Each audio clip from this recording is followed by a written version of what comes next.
How to see a full Slack message history. So in here, all you need to do is simply get into your workspace, then open the channel, or you can even like open your DM if you want to see your message history, right? So in here, let's just get into one of my channel, and in here, in order to see all of my message history, what I'm gonna do is keep on scrolling up until I find all of the historical visibility based on a limited time or message threshold determined by the service limits.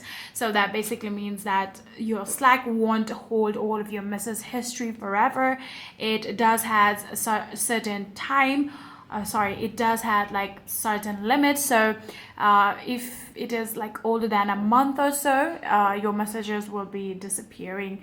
So in here, if you do have a paid plan, then that won't be happening. If you do have a paid plan, even if it is a year old, and even you do a lot of chats, even if you have like a lot of messages on any of your DMs or even on your channels, you'll be able to view all of it. All you need to do is scroll up, or either you can simply tap on the search icon right here and search for the exact keyword and see all of your message history. So yeah, that is it. If you guys do have any further queries, please let me know in the comment section down below.